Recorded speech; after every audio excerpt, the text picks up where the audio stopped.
Teringat cerita tentang seorang anak yang kehilangan kunci dan ia sibuk mencarinya di depan rumahnya dengan sia-sia.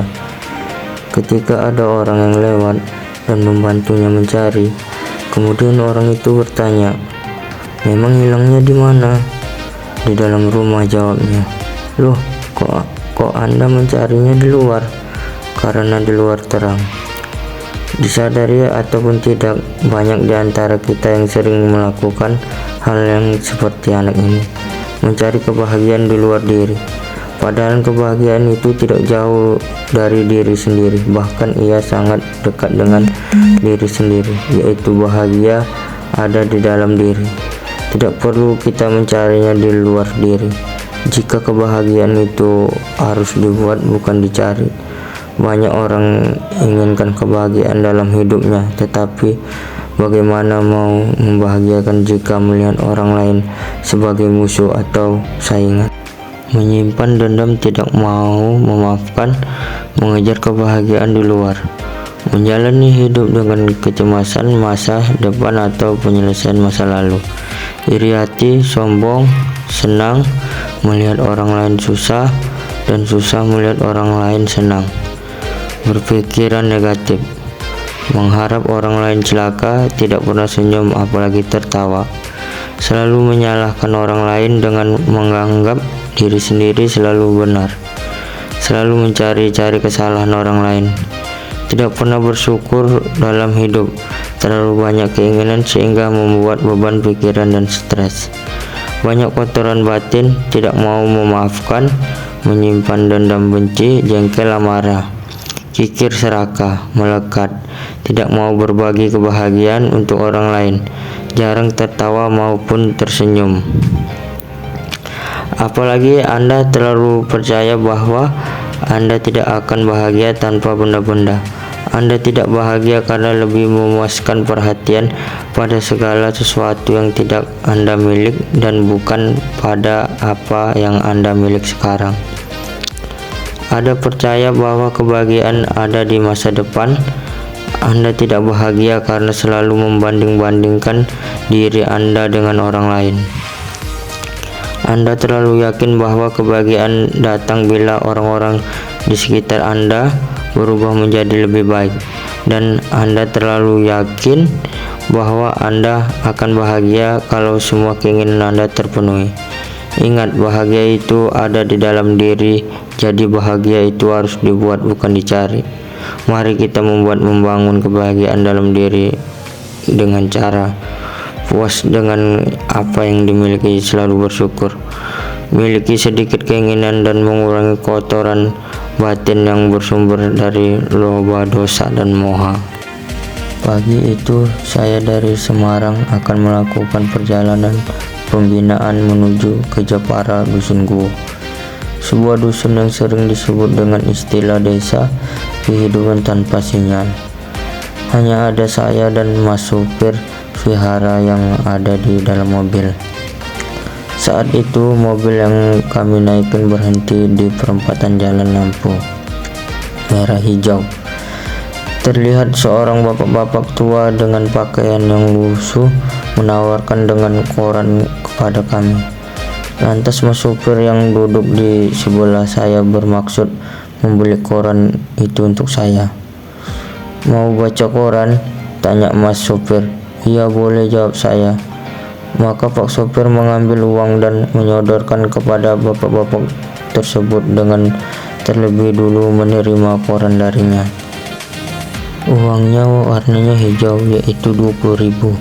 Belum sempat mas sopir menerima kembali uang dari penjual koran itu, ternyata pada saat itu tiba-tiba lampu hijau menyala, dan karena mobilnya yang ada di belakang kami sudah tantin-tantin, tanda tidak sabar ingin jalan, maka dengan spontan saya mengatakan, "Ayo mas, melaku."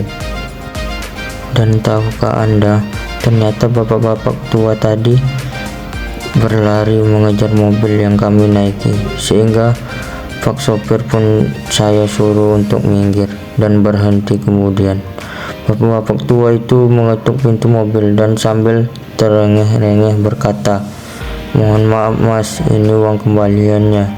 sambil menyerahkan uang kembaliannya yang ada di tangannya kepada mas sopir Viara. Wow, ini adalah pelajaran yang sangat luar biasa bagi saya. Bisa dijadikan renungan tentang kebaikan dan kejujuran dari seorang bapak tua penjual koran itu. Hal ini membuktikan bahwa bukan kemiskinan yang membuat seorang tidak jujur, melainkan karena keserakahan hatilah yang membuat seorang tidak jujur. Bahkan kita tahu ada sebagian orang yang secara materi dia kaya, berkedudukan tinggi dalam jabatannya, tetapi karena keserakahannya ia tidak jujur, kemudian korupsi, menipu, atau mencuri. Sungguh memalukan. Bukan hanya sekadar memberi nasi, minuman, makanan, kue, pisang, air minum, dan lain-lain, akan tetapi sesungguhnya apa yang telah seorang berikan dengan mempersembahkan dana makanan, ia telah memberi kekuatan, kesehatan panjang usia, keelokan, dan kebahagiaan bagi si penerima. Oleh karenanya, bagi seorang yang telah memberi kebahagiaan, kesehatan, panjang usia, keelokan, kekuatan, akan memetik buah karma yang sama seperti yang ia lakukan. Perlu diketahui juga bahwa jika makanan yang telah dipersembahkan didanakan untuk seseorang sudah menjadi simpanan jasa kebajikan yang tidak akan pernah basi dan busuk, tidak akan hilang dicuri orang. Bahkan setelah kematian pun harta kebajikannya yang telah dilakukan itu akan tetap dibawa mengikuti si pelaku kebajikan. Renungkan saja jika makanan itu hanya disimpan di dalam kulkas atau lemari es, paling-paling hanya akan bertahan sampai beberapa hari, paling lama ya 3-4 hari, kemudian bisa basi. Akan tetapi dengan telah dipersembahkan dan dia didanakan kepada orang yang membutuhkan, maka makanan itu telah disimpan baik olehnya, tidak akan pernah basi atau busuk, dan tidak akan bisa hilang dicuri orang, karena kebajikan ini akan menjadi kekuatan prami yang senantiasa menjadi perlindungan bagi si pelaku kebijakan. Berdana adalah berkah utama, yaitu berkah bagi yang melakukan kebijakan berdana. Kebajikan dilakukan, berkah diperoleh, karma baik bertambah, berdana makanan, dan berdana kehidupan.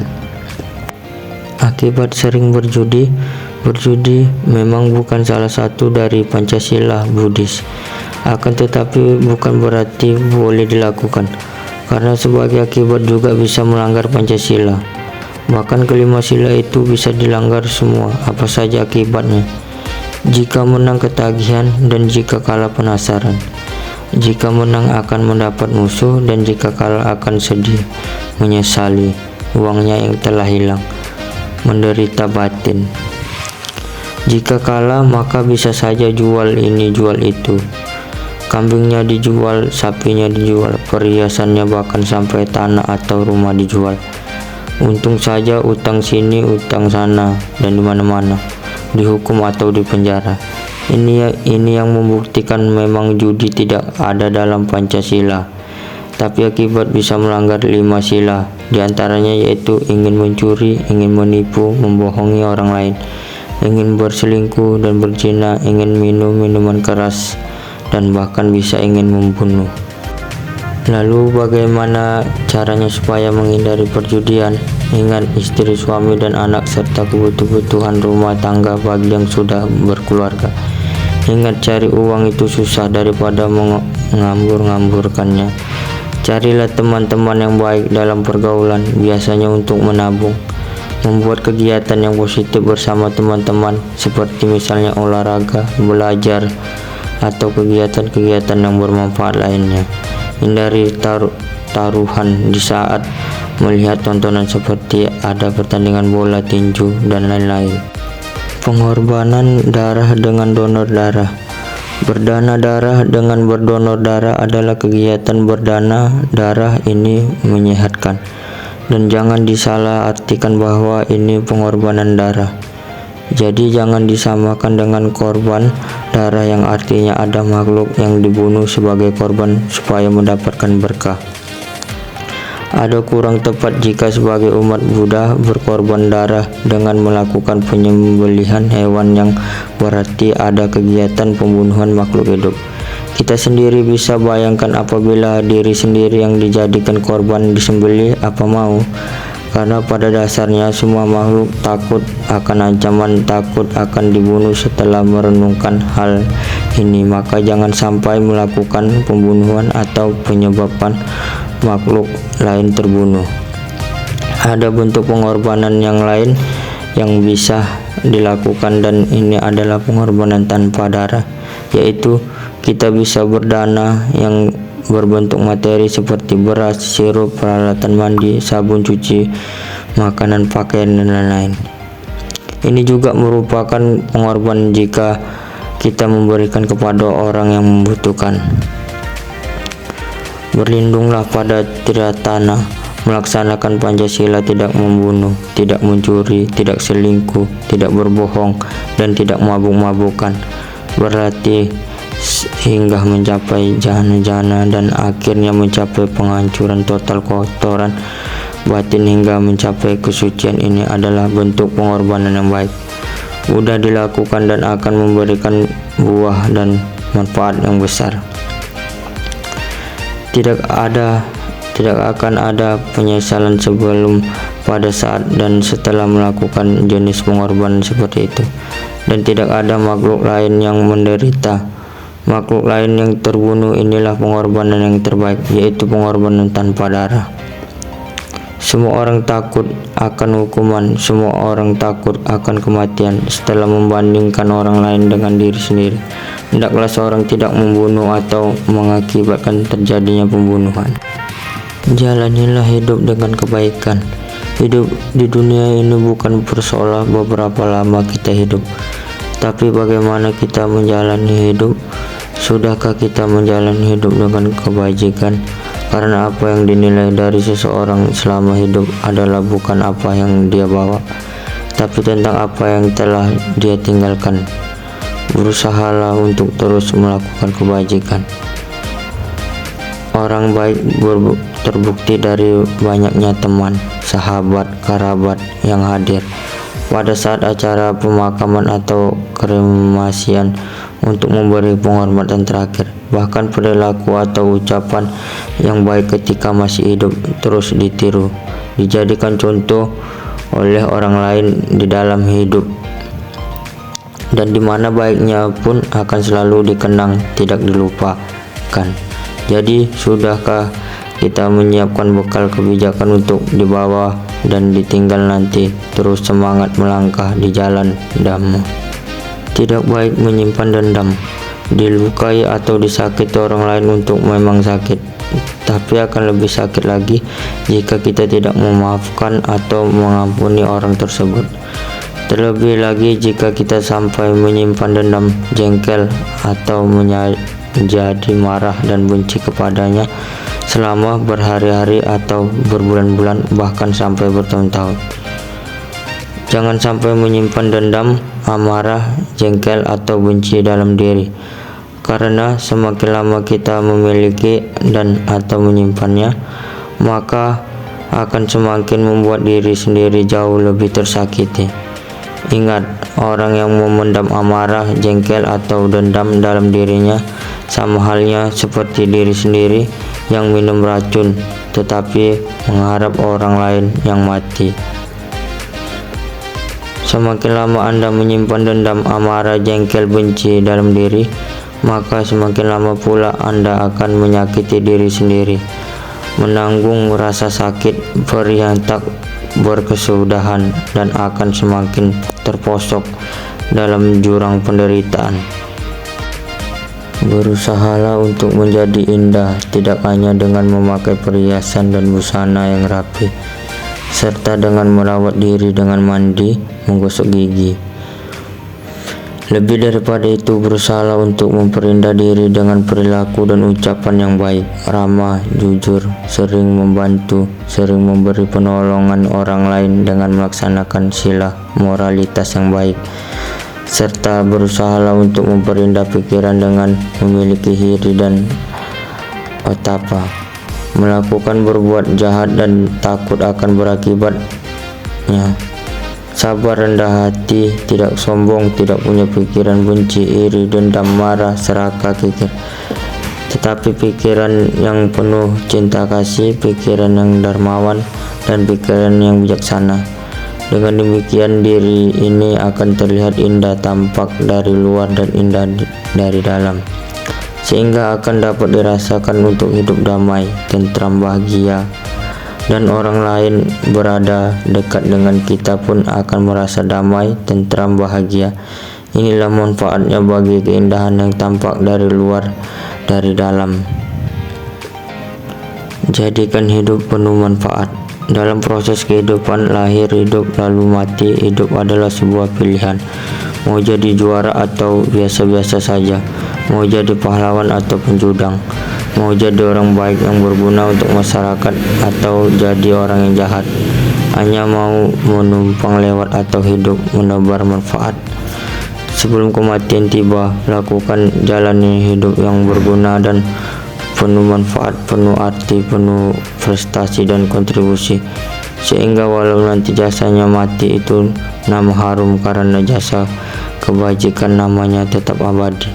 Lakukanlah hal-hal baik, yang terbaik dan yang paling baik dalam hidup. Jangan menyia-nyiakan hidup yang sangat berharga ini.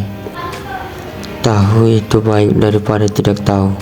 Tahu mana yang baik dan yang buruk ini baik. Tahu akan manfaat dari kebaikan ini baik. Setelah tahu kebaikan dan manfaat kemudian mau memalukan kebijakan ini adalah jauh lebih baik. Setelah itu, orang baik yang baik bisa mengajak anggota keluarganya, saudaranya, atau teman-temannya untuk ikut serta berbuat baik adalah baik.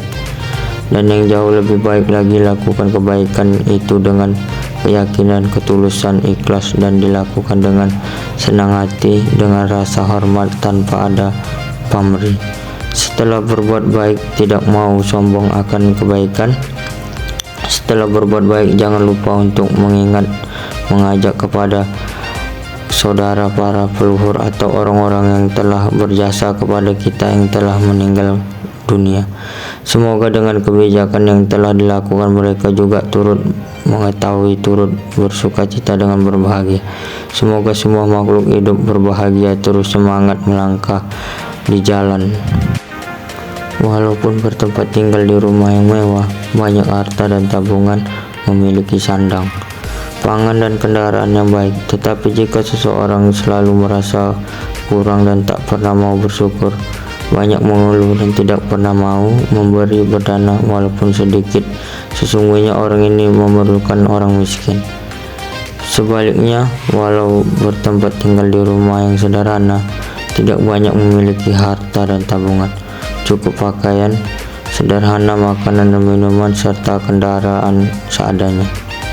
Jika seseorang merasa cukup, puas dengan yang dimiliki, selalu bersyukur, tidak pernah mengeluh, dan berusaha senantiasa berbagi atau memberi kepada orang lain walaupun sedikit untuk kebaikan dan kebaikan orang lain, maka orang seperti inilah sesungguhnya merupakan orang yang kaya. Mengapa demikian? Karena ciri orang yang kaya adalah orang yang berada adalah orang yang bisa berbagi atau memberi, bukan orang yang selalu merasa kurang terus kurang dalam hidupnya. Orang kaya tidak diukir dari seberapa banyak harta benda materi yang dia punya, tetapi diukir dari seberapa banyak yang telah dia berikan untuk kebaikan dan kebaikan orang lain. Jangan mengeluh dan jangan salahkan siapa-siapa ketika kita memetik buah kehidupan yang tidak manis, pahit, dan tidak enak. Marilah kita lihat, periksa, dan renungkan bibit atau benih apa yang sudah kita tanam. Mulai sekarang tanamlah bibit dan benih yang baik, perbuatan yang baik, sehingga pada saatnya kita akan memetik buah yang manis atau kebahagiaan. Terus semangat melangkah di jalan. Siapa yang menanam pasti akan panen. Jika seseorang setelah menanam kebaikan, pasti akan memetik buah kebahagiaan demi pula. Jika seseorang telah menanam kebijakan, maka ia akan memetik buah penderitaan. Terus semangat melangkah di jalan. Tak ada cara lain yang lebih ampuh untuk mengatasi kegagalan dalam hidup selain terus melangkah, terus berjuang dan maju terus, serta segera bangkit dari kegagalan. Inilah cara yang tidak baik untuk dilakukan guna menuju kesuksesan. Jadi tak perlu mengeluh, menyerah atau putus asa, terus semangat melangkah di jalan. Dini menatap layar ponselnya dengan mata yang mulai berkaca-kaca. Di ujung kanan pesan WhatsApp yang ia kirim 2 hari lalu, centang 2 berubah biru, artinya dibaca tapi tidak ada balasan. Pesan hanya 1 baris. Maaf, aku cuma ingin kamu tahu aku nggak pernah benar-benar ingin pergi. Ia memeluk lututnya di pojok kamar, membiarkan malam membungkusnya dengan sepi. Hujan mengguyur kaca jendela, dan di setiap tetesannya seperti ada gemah dari kenangan masa lalu yang menghantam pikirannya satu persatu. Orang itu, Raka, adalah seorang yang dulu ia anggap rumah. Namun rumah itu kini kosong. Ia pergi dari Raka bukan karena tak cinta, tapi karena terlalu takut kehilangan harga dirinya, takut kalah dalam perasaan yang tak pernah ia mengerti arahnya. Mereka bertemu saat bersama-sama terluka. Dini baru saja ditinggal ayahnya untuk selamanya. Raka dengan luka keluarganya yang tak pernah harmonis justru mendekap Dini dalam diam yang sama-sama dingin. Mereka tak banyak bicara di awal, tapi kehadiran satu sama lain perlahan seperti mengisi celah yang kosong. Hubungan mereka bukan cinta yang manis, tapi cinta yang tumbuh karena saling mengerti luka. Namun seiring waktu, pengertian perubahan jadi ekspektasi. Dini ingin Raka merubah menjadi seseorang lebih peka, sedangkan Raka justru menganggap Dini terlalu menuntut. Dan sejak malam itu, mereka mulai saling menghindari, pesan menjadi makin jarang, telepon tak terjawab, dan puncaknya hidup terus berjalan. Setidaknya itulah yang Dini coba yakini, tapi hatinya tahu tidak semua yang hilang bisa terganti. Ia mencoba menjalin hubungan baru, tapi setiap laki-laki yang datang tak bisa menghapus bayangan Raka yang dingin namun tulus. Sementara itu, di tempat berbeda, Raka menyimpan setiap pesan Dini. Ia tak pernah menghapus apapun, bahkan merekam suara Dini masih ada di ponselnya. Ketika Raka membaca pesan terakhir Dini 2 hari lalu, hati sempat terdiam lama. Ia tak membalas, bukan karena tak ingin, tapi karena hatinya terlalu lelah berharap lagi. 1 minggu kemudian, Dini akhirnya memberanikan diri untuk menemukannya. Ia berdiri di depan rumah Raka dan tangan gemetaran. Saat pintu dibuka, Raka terlihat berbeda. Matanya tidak lagi sangat dulu, tapi juga tidak sepenuhnya tertutup. Raka diam, tapi pandangannya ke mata Dini seolah berkata banyak hal. Dini mengangguk pelan, matanya mulai merah. Mereka duduk di bangku kayu depan rumah. Tak banyak kata, tapi malam itu terasa seperti bab terakhir dalam kisah mereka yang lama menggantung. Kalau kamu mau mulai dari awal enggak apa-apa, kata Dini pelan-pelan. Tapi aku pengen kita bisa saling maafin. Buat semua centang yang kita kirim tanpa balasan, buat semua goresan yang kita buat tanpa sadar. Raka akhirnya tersenyum kecil. Mungkin kita enggak harus baik, tapi kita bisa tutup buku ini dengan cara yang baik. Malam itu berpisah dengan pelukan, tapi dengan hati yang jauh lebih ringan. Tapi semua luka bisa hilang, tapi bisa dimanfaatkan. 3 tahun kemudian, Dini melihat notifikasi di ponsel, sebuah pesan dari nomor yang sudah lama tak aktif. Sebelum Raka mengenal Dini, ia adalah sosok pendiam yang selalu terlihat tenang dari luar, tapi penuh badai dalam batin. Ibunya sering menangis malam-malam, ayahnya pemarah, rumah tak pernah benar-benar menjadi rumah.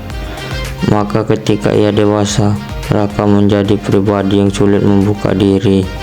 Ia punya banyak teman, tapi tidak satu pun yang benar-benar tahu isi kepalanya. Ia lebih nyaman dalam percakapan yang pendek, tidak suka menjelaskan perasaan, dan kalau marah ia diam. Dini sebaliknya tumbuh dalam keluarga yang keras namun penuh tuntunan. Ibunya seorang guru yang kaku, ayahnya sangat jarang memuji. Dini belajar mencintai orang lain karena ia merasa itu satu-satunya cara agar ia bisa diterima. Ia takut ditinggalkan, takut dianggap tidak cukup. Selama 1 tahun lebih hubungan Dini dan Raka berjalan tanpa status yang jelas. Mereka tidak pernah menyebut diri mereka pacaran, tapi berperilaku seperti pasangan kekasih. Hari ketika Dini memutuskan untuk pergi adalah hari ulang tahun Raka. Ia bahkan sudah menyiapkan hadiah, buku harian yang diisinya semua momen mereka, lengkap dengan foto dan kutipan kenangan. Tapi ketika ia datang ke tempat perayaan kecil Raka bersama teman-temannya, ia melihat Raka tertawa begitu lepas dengan gadis lain. Dini tidak tahu siapa gadis itu, tapi saat gadis itu menyentuh pundak Raka dan mereka tertawa bersama-sama, dunia Dini runtuh, bukan karena cemburu tapi karena kecewa. Dini pulang tanpa berkata apapun. Malam itu ia menghapus semua foto, menotifikasikan semua akun sosial medianya, dan pergi tanpa pamit. Raka mencarinya, ia bahkan kadang datang ke rumah Dini tapi tak ada jawaban. Ia menulis pesan-pesan panjang, menelepon berkali-kali, semuanya dibaca, tapi tak pernah dibalas. Waktu berjalan, Dini pindah keluar kota untuk bekerja. Raka melanjutkan hidupnya, mencoba berkenalan dengan orang baru, bahkan sempat menjalin hubungan. Tapi semuanya berakhir cepat. Setiap perempuan yang datang entah mengapa terasa tidak cukup, bukan karena mereka kurang, tapi karena Raka masih membawa bayang-bayangan seorang yang tidak bisa ia lupakan. Setelah pertemuan singkat mereka yang kaku namun jujur, Raka dan Dini tak pernah saling menghubungi lagi. Tapi keduanya tahu luka yang dulu begitu besar kini perlahan mulai sembuh. Dini mulai menulis di blog menceritakan kisah-kisah fisik yang terinspirasi dari hubungan dengan Raka. Raka membuka usaha kafe kecil dengan tembok yang dihiasi kutipan dari catatan harian yang dulu pernah ia temukan tulisan tangan Dini. Mereka tak bersama, tapi tak lagi saling membenci. Tidak semua cinta harus berakhir dengan bersatu. Beberapa cinta hanya datang untuk mengajarkan bahwa tidak semua centang biru harus dibalas, dan tidak semua goresan hati adalah luka. Beberapa adalah pelajaran. Sebelum Raka mengenal Dini, ia adalah sosok pendiam yang selalu terlihat tenang dari luar, tapi penuh badai dalam batin. Ibunya sering menangis malam-malam, ayahnya pemarah, rumah tak pernah benar-benar menjadi rumah. Maka ketika ia dewasa, Raka menjadi pribadi yang sulit membuka diri. Ia punya banyak teman, tapi tidak satu pun yang benar-benar tahu isi kepalanya. Ia lebih nyaman dalam percakapan yang pendek, tidak suka menjelaskan perasaan, dan kalau marah ia diam. Dini sebaliknya tumbuh dalam keluarga yang keras namun penuh tuntunan. Ibunya seorang guru yang kaku, ayahnya sangat jarang memuji. Dini belajar mencintai orang lain karena ia merasa itu satu-satunya cara agar ia bisa diterima. Ia takut ditinggalkan, takut dianggap tidak cukup. Selama 1 tahun lebih hubungan Dini dan Raka berjalan tanpa status yang jelas. Mereka tidak pernah menyebut diri mereka pacaran, tapi berperilaku seperti pasangan kekasih. Hari ketika Dini memutuskan untuk pergi adalah hari ulang tahun Raka. Ia bahkan sudah menyiapkan hadiah, buku harian yang diisinya semua momen mereka, lengkap dengan foto dan kutipan kenangan. Tapi ketika ia datang ke tempat perayaan kecil Raka bersama teman-temannya, ia melihat Raka tertawa begitu lepas dengan gadis lain. Dini tidak tahu siapa gadis itu, tapi saat gadis itu menyentuh pundak Raka dan mereka tertawa bersama-sama, dunia Dini runtuh, bukan karena cemburu tapi karena kecewa. Dini pulang tanpa berkata apapun. Malam itu ia menghapus semua foto, menotifikasikan semua akun sosial medianya, dan pergi tanpa pamit. Raka mencarinya, ia bahkan kadang datang ke rumah Dini tapi tak ada jawaban. Ia menulis pesan-pesan panjang, menelepon berkali-kali, semuanya dibaca, tapi tak pernah dibalas. Waktu berjalan, Dini pindah keluar kota untuk bekerja. Raka melanjutkan hidupnya, mencoba berkenalan dengan orang baru, bahkan sempat menjalin hubungan. Tapi semuanya berakhir cepat. Setiap perempuan yang datang entah mengapa terasa tidak cukup, bukan karena mereka kurang, tapi karena Raka masih membawa bayang-bayangan seorang yang tidak bisa ia lupakan. Setelah pertemuan singkat mereka yang kaku namun jujur, Raka dan Dini tak pernah saling menghubungi lagi. Tapi keduanya tahu luka yang dulu begitu besar kini perlahan mulai sembuh. Dini mulai menulis di blog menceritakan kisah-kisah fisik yang terinspirasi dari hubungan dengan Raka. Raka membuka usaha kafe kecil dengan tembok yang dihiasi kutipan dari catatan harian yang dulu pernah ia temukan tulisan tangan Dini. Mereka tak bersama, tapi tak lagi saling membenci. Tidak semua cinta harus berakhir dengan bersatu. Beberapa cinta hanya datang untuk mengajarkan bahwa tidak semua centang biru harus dibalas, dan tidak semua goresan hati adalah luka. Beberapa adalah pelajaran. Sebelum Raka mengenal Dini, ia adalah sosok pendiam yang selalu terlihat tenang dari luar, tapi penuh badai dalam batin. Ibunya sering menangis malam-malam, ayahnya pemarah, rumah tak pernah benar-benar menjadi rumah.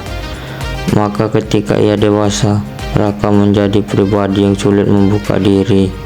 Ia punya banyak teman, tapi tidak satu pun yang benar-benar tahu isi kepalanya. Ia lebih nyaman dalam percakapan yang pendek, tidak suka menjelaskan perasaan, dan kalau marah ia diam. Dini sebaliknya tumbuh dalam keluarga yang keras namun penuh tuntunan. Ibunya seorang guru yang kaku, ayahnya sangat jarang memuji. Dini belajar mencintai orang lain karena ia merasa itu satu-satunya cara agar ia bisa diterima. Ia takut ditinggalkan, takut dianggap tidak cukup. Selama 1 tahun lebih hubungan Dini dan Raka berjalan tanpa status yang jelas. Mereka tidak pernah menyebut diri mereka pacaran, tapi berperilaku seperti pasangan kekasih. Hari ketika Dini memutuskan untuk pergi adalah hari ulang tahun Raka.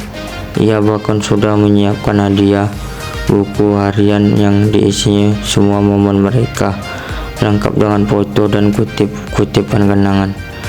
Tapi ketika ia datang ke tempat perayaan kecil Raka bersama teman-temannya, ia melihat Raka tertawa begitu lepas dengan gadis lain.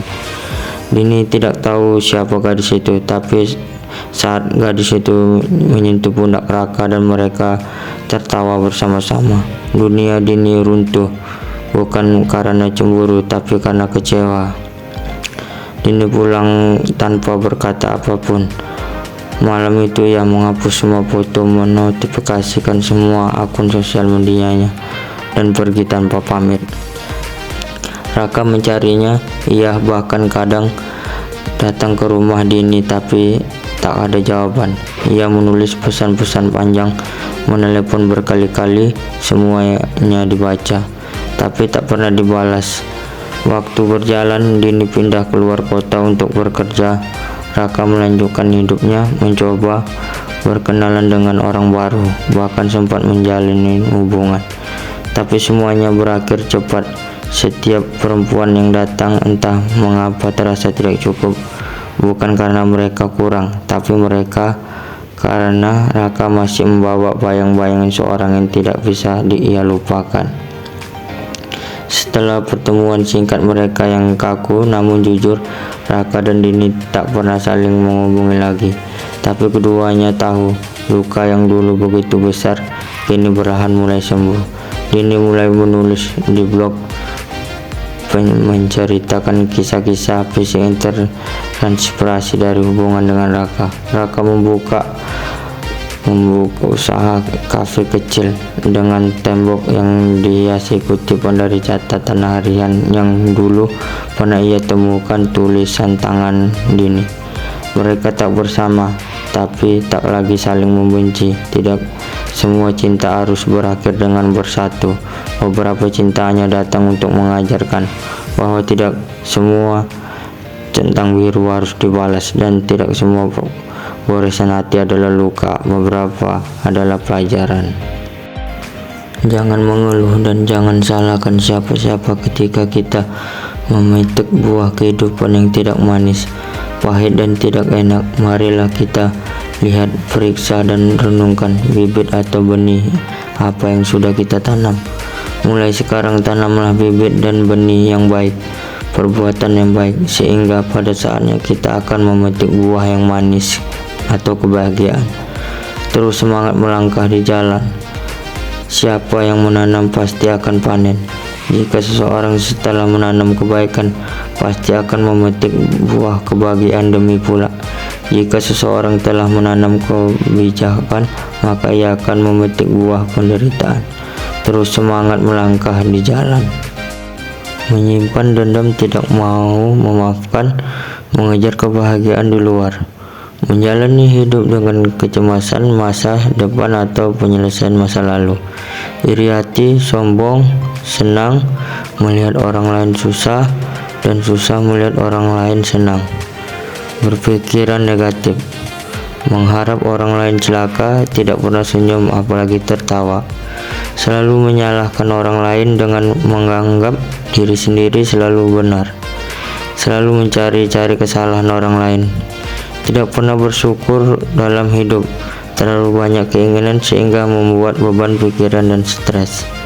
Banyak kotoran batin, tidak mau memaafkan, menyimpan dendam, benci, jengkel, amarah. Kikir, serakah, melekat, tidak mau berbagi kebahagiaan untuk orang lain. Jarang tertawa maupun tersenyum.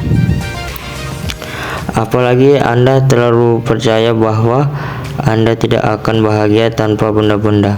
Anda tidak bahagia karena lebih memuaskan perhatian pada segala sesuatu yang tidak Anda milik dan bukan pada apa yang Anda milik sekarang.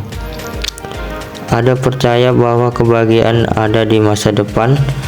Anda tidak bahagia karena selalu membanding-bandingkan diri Anda dengan orang lain. Anda terlalu yakin bahwa kebahagiaan datang bila orang-orang di sekitar Anda berubah menjadi lebih baik, dan Anda terlalu yakin bahwa Anda akan bahagia kalau semua keinginan Anda terpenuhi. Ingat, bahagia itu ada di dalam diri, jadi bahagia itu harus dibuat, bukan dicari. Mari kita membangun kebahagiaan dalam diri dengan cara puas dengan apa yang dimiliki, selalu bersyukur, miliki sedikit keinginan, dan mengurangi kotoran batin yang bersumber dari loba, dosa, dan moha. Walaupun bertempat tinggal di rumah yang mewah, banyak harta dan tabungan, memiliki sandang, pangan, dan kendaraan yang baik, tetapi jika seseorang selalu merasa kurang dan tak pernah mau bersyukur, banyak mengeluh dan tidak pernah mau memberi berdana walaupun sedikit. Sesungguhnya orang ini memerlukan orang miskin. Sebaliknya, walau bertempat tinggal di rumah yang sederhana, tidak banyak memiliki harta dan tabungan, cukup pakaian sederhana, makanan dan minuman, serta kendaraan seadanya. Jika seseorang merasa cukup, puas dengan yang dimiliki, selalu bersyukur, tidak pernah mengeluh, dan berusaha senantiasa berbagi atau memberi kepada orang lain walaupun sedikit untuk kebaikan dan kebaikan orang lain, maka orang seperti inilah sesungguhnya merupakan orang yang kaya. Mengapa demikian? Karena ciri orang yang kaya adalah orang yang berada adalah orang yang bisa berbagi atau memberi, bukan orang yang selalu merasa kurang dalam hidupnya. Orang kaya tidak diukir dari seberapa banyak harta benda materi yang dia punya, tetapi diukir dari seberapa banyak yang telah dia berikan untuk kebaikan dan kebaikan orang lain. Tidak baik menyimpan dendam, dilukai atau disakiti orang lain untuk memang sakit, tapi akan lebih sakit lagi jika kita tidak memaafkan atau mengampuni orang tersebut. Terlebih lagi jika kita sampai menyimpan dendam, jengkel, atau menjadi marah dan benci kepadanya selama berhari-hari atau berbulan-bulan, bahkan sampai bertahun-tahun. Jangan sampai menyimpan dendam, amarah, jengkel, atau benci dalam diri, karena semakin lama kita memiliki dan atau menyimpannya, maka akan semakin membuat diri sendiri jauh lebih tersakiti. Ingat, orang yang memendam amarah, jengkel, atau dendam dalam dirinya sama halnya seperti diri sendiri yang minum racun tetapi mengharap orang lain yang mati. Semakin lama Anda menyimpan dendam, amarah, jengkel, benci dalam diri, maka semakin lama pula Anda akan menyakiti diri sendiri, menanggung rasa sakit perih yang tak berkesudahan, dan akan semakin terposok dalam jurang penderitaan.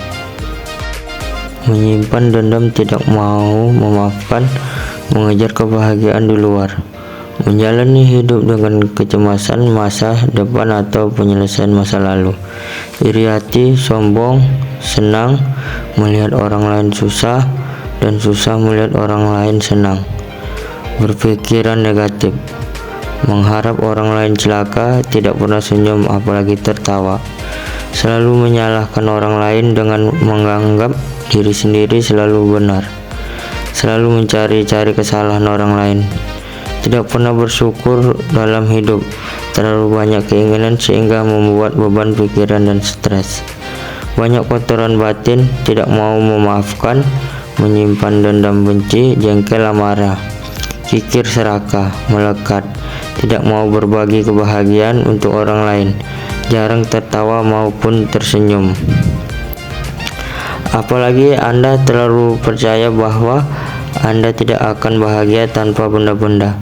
Anda tidak bahagia karena lebih memuaskan perhatian pada segala sesuatu yang tidak Anda milik dan bukan pada apa yang Anda milik sekarang. Anda percaya bahwa kebahagiaan ada di masa depan. Anda tidak bahagia karena selalu membanding-bandingkan diri Anda dengan orang lain. Anda terlalu yakin bahwa kebahagiaan datang bila orang-orang di sekitar Anda berubah menjadi lebih baik, dan Anda terlalu yakin bahwa Anda akan bahagia kalau semua keinginan Anda terpenuhi. Ingat, bahagia itu ada di dalam diri, jadi bahagia itu harus dibuat, bukan dicari. Mari kita membangun kebahagiaan dalam diri dengan cara puas dengan apa yang dimiliki, selalu bersyukur, miliki sedikit keinginan, dan mengurangi kotoran batin yang bersumber dari loba, dosa, dan moha. Sedangkan neraka justru menganggap diri terlalu menuntut. Dan sejak malam itu mereka mulai saling menghindari, pesan menjadi makin jarang, telepon tak terjawab, dan puncaknya hidup terus berjalan. Setidaknya itulah yang Dini coba yakini. tapi hatinya tahu tidak semua yang hilang bisa terganti. Ia mencoba menjalin hubungan baru, tapi setiap laki-laki yang datang tak bisa menghapus bayangan Raka yang dingin namun tulus. Sementara itu, di tempat berbeda, Raka menyimpan setiap pesan Dini. Ia tak pernah menghapus apapun, bahkan merekam suara Dini masih ada di ponselnya. Ketika Raka membaca pesan terakhir Dini 2 hari lalu, hati sempat terdiam lama. Ia tak membalas, bukan karena tak ingin, tapi karena hatinya terlalu lelah berharap lagi. 1 minggu kemudian, Dini akhirnya memberanikan diri untuk menemukannya. Ia berdiri di depan rumah Raka dan tangan gemetaran.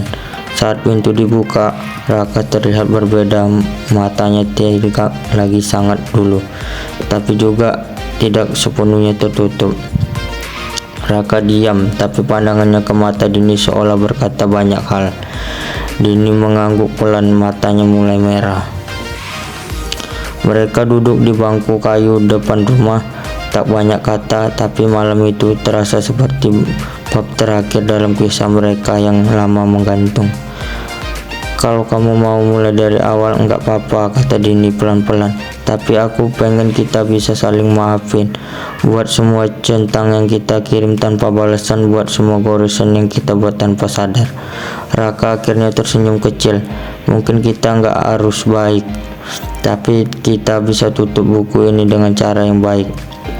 Malam itu berpisah dengan pelukan, tapi dengan hati yang jauh lebih ringan. Tapi semua luka bisa hilang, tapi bisa dimanfaatkan. 3 tahun kemudian, Dini melihat notifikasi di ponsel, sebuah pesan dari nomor yang sudah lama tak aktif. Walaupun bertempat tinggal di rumah yang mewah, banyak harta dan tabungan, memiliki sandang, pangan dan kendaraan yang baik, tetapi jika seseorang selalu merasa kurang dan tak pernah mau bersyukur, banyak mengeluh dan tidak pernah mau memberi berdana walaupun sedikit, sesungguhnya orang ini memerlukan orang miskin. Sebaliknya, walau bertempat tinggal di rumah yang sederhana, tidak banyak memiliki harta dan tabungan, cukup pakaian sederhana, makanan dan minuman, serta kendaraan seadanya. Jika seseorang merasa cukup, puas dengan yang dimiliki, selalu bersyukur, tidak pernah mengeluh, dan berusaha senantiasa berbagi atau memberi kepada orang lain walaupun sedikit untuk kebaikan dan kebaikan orang lain, maka orang seperti inilah sesungguhnya merupakan orang yang kaya. Mengapa demikian? Karena ciri orang yang kaya adalah orang yang berada adalah orang yang bisa berbagi atau memberi, bukan orang yang selalu merasa kurang dalam hidupnya. Orang kaya tidak diukir dari seberapa banyak harta benda materi yang dia punya, tetapi diukir dari seberapa banyak yang telah dia berikan untuk kebaikan dan kebaikan orang lain. Sebelum Raka mengenal Dini, ia adalah sosok pendiam yang selalu terlihat tenang dari luar, tapi penuh badai dalam batin. Ibunya sering menangis malam-malam, ayahnya pemarah, rumah tak pernah benar-benar menjadi rumah. Maka ketika ia dewasa, Raka menjadi pribadi yang sulit membuka diri. Ia punya banyak teman, tapi tidak satu pun yang benar-benar tahu isi kepalanya. Ia lebih nyaman dalam percakapan yang pendek, tidak suka menjelaskan perasaan, dan kalau marah ia diam. Dini sebaliknya tumbuh dalam keluarga yang keras namun penuh tuntunan. Ibunya seorang guru yang kaku, ayahnya sangat jarang memuji. Dini belajar mencintai orang lain karena ia merasa itu satu-satunya cara agar ia bisa diterima. Ia takut ditinggalkan, takut dianggap tidak cukup. Selama 1 tahun lebih, hubungan Dini dan Raka berjalan tanpa status yang jelas. Mereka tidak pernah menyebut diri mereka pacaran, tapi berperilaku seperti pasangan kekasih. Hari ketika Dini memutuskan untuk pergi adalah hari ulang tahun Raka.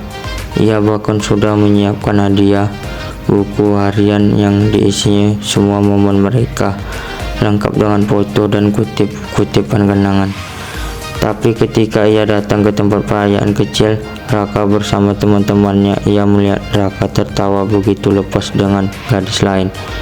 Dini tidak tahu siapa gadis itu, tapi saat gadis itu menyentuh pundak Raka dan mereka tertawa bersama-sama, dunia Dini runtuh, bukan karena cemburu tapi karena kecewa. Dini pulang tanpa berkata apapun. Malam itu ia menghapus semua foto, menotifikasikan semua akun sosial medianya, dan pergi tanpa pamit. Raka mencarinya, ia bahkan kadang datang ke rumah Dini tapi tak ada jawaban.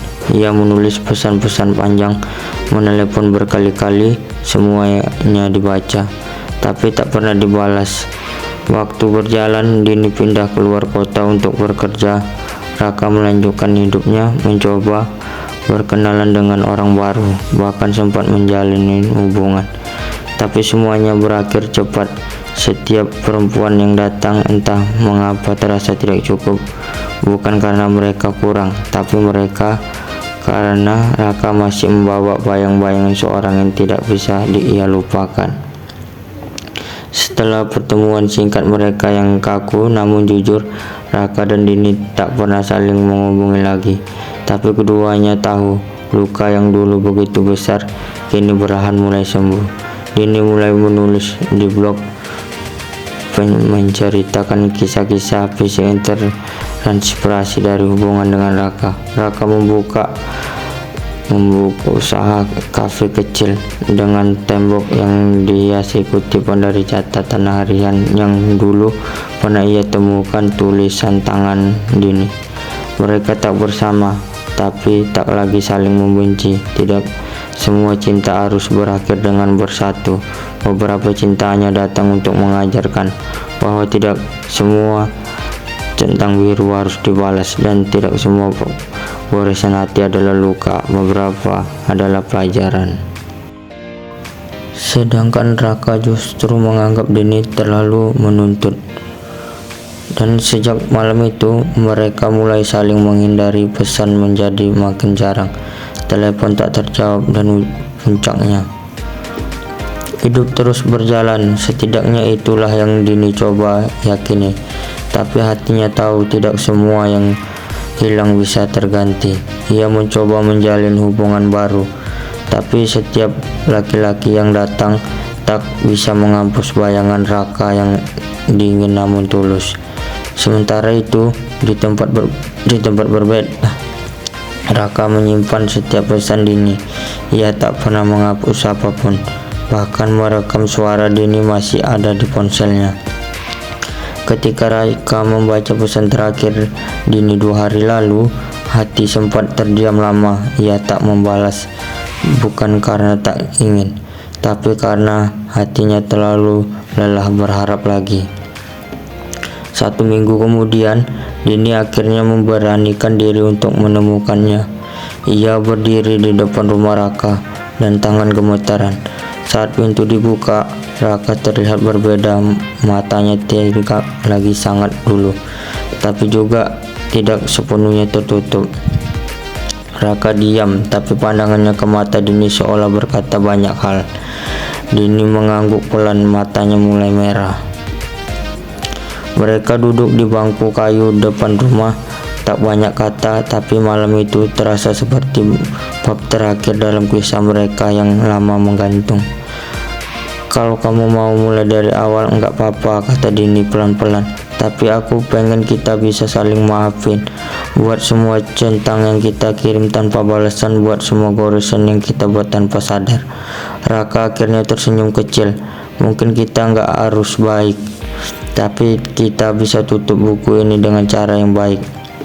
Malam itu berpisah dengan pelukan, tapi dengan hati yang jauh lebih ringan. Tapi semua luka bisa hilang, tapi bisa dimanfaatkan. 3 tahun kemudian, Dini melihat notifikasi di ponsel, sebuah pesan dari nomor yang sudah lama tak aktif. Sedangkan Raka justru menganggap Dini terlalu menuntut. Dan sejak malam itu mereka mulai saling menghindari. Pesan menjadi makin jarang, telepon tak terjawab, dan puncaknya hidup terus berjalan. Setidaknya itulah yang Dini coba yakini. Tapi hatinya tahu tidak semua yang hilang bisa terganti. Ia mencoba menjalin hubungan baru, tapi setiap laki-laki yang datang tak bisa menghapus bayangan Raka yang dingin namun tulus. Sementara itu di tempat berbeda, Raka menyimpan setiap pesan Dini. Ia tak pernah menghapus apapun, bahkan merekam suara Dini masih ada di ponselnya. Ketika Raka membaca pesan terakhir Dini 2 hari lalu, hati sempat terdiam lama. Ia tak membalas, bukan karena tak ingin, tapi karena hatinya terlalu lelah berharap lagi. 1 minggu kemudian, Dini akhirnya memberanikan diri untuk menemukannya. Ia berdiri di depan rumah Raka dan tangan gemetaran. Saat pintu dibuka, Raka terlihat berbeda. Matanya tidak lagi sangat dulu, tapi juga tidak sepenuhnya tertutup. Raka diam, tapi pandangannya ke mata Dini seolah berkata banyak hal. Dini mengangguk pelan, matanya mulai merah. Mereka duduk di bangku kayu depan rumah. Tak banyak kata, tapi malam itu terasa seperti bab terakhir dalam kisah mereka yang lama menggantung. Kalau kamu mau mulai dari awal enggak apa-apa, kata Dini pelan-pelan. Tapi aku pengen kita bisa saling maafin. Buat semua centang yang kita kirim tanpa balasan, buat semua goresan yang kita buat tanpa sadar. Raka akhirnya tersenyum kecil. Mungkin kita enggak harus baik, tapi kita bisa tutup buku ini dengan cara yang baik. Malam itu berpisah dengan pelukan, tapi dengan hati yang jauh lebih ringan. Tapi semua luka bisa hilang, tapi bisa dimanfaatkan. 3 tahun kemudian, Dini melihat notifikasi di ponsel, sebuah pesan dari nomor yang sudah lama tak aktif. Walaupun bertempat tinggal di rumah yang mewah, banyak harta dan tabungan, memiliki sandang, pangan dan kendaraan yang baik, tetapi jika seseorang selalu merasa kurang dan tak pernah mau bersyukur, banyak mengeluh dan tidak pernah mau memberi berdana walaupun sedikit, sesungguhnya orang ini memerlukan orang miskin. Sebaliknya, walau bertempat tinggal di rumah yang sederhana, tidak banyak memiliki harta dan tabungan, cukup pakaian sederhana, makanan dan minuman, serta kendaraan seadanya. Jika seseorang merasa cukup, puas dengan yang dimiliki, selalu bersyukur, tidak pernah mengeluh, dan berusaha senantiasa berbagi atau memberi kepada orang lain walaupun sedikit untuk kebaikan dan kebaikan orang lain, maka orang seperti inilah sesungguhnya merupakan orang yang kaya. Mengapa demikian? Karena ciri orang yang kaya adalah orang yang berada. Orang yang bisa berbagi atau memberi, bukan orang yang selalu merasa kurang dalam hidupnya. Orang kaya tidak diukir dari seberapa banyak harta, benda, materi yang dia punya, tetapi diukir dari seberapa banyak yang telah dia berikan untuk kebaikan dan kebaikan orang lain. Dini belajar mencintai orang lain karena ia merasa itu satu-satunya cara agar ia bisa diterima. Ia takut ditinggalkan, takut dianggap tidak cukup. Selama 1 tahun lebih, hubungan Dini dan Raka berjalan tanpa status yang jelas. Mereka tidak pernah menyebut diri mereka pacaran, tapi berperilaku seperti pasangan kekasih. Hari ketika Dini memutuskan untuk pergi adalah hari ulang tahun Raka. Ia bahkan sudah menyiapkan hadiah, buku harian yang diisinya semua momen mereka, lengkap dengan foto dan kutipan kenangan. Tapi ketika ia datang ke tempat perayaan kecil Raka bersama teman-temannya, ia melihat Raka tertawa begitu lepas dengan gadis lain. Dini tidak tahu siapa gadis itu, tapi saat gadis itu menyentuh pundak Raka dan mereka tertawa bersama-sama, dunia Dini runtuh, bukan karena cemburu tapi karena kecewa. Dini pulang tanpa berkata apapun. Malam itu ia menghapus semua foto, menotifikasikan semua akun sosial medianya, dan pergi tanpa pamit. Raka mencarinya, ia bahkan kadang datang ke rumah Dini tapi tak ada jawaban. Ia menulis pesan-pesan panjang, menelepon berkali-kali, semuanya dibaca, tapi tak pernah dibalas. Waktu berjalan, Dini pindah keluar kota untuk bekerja.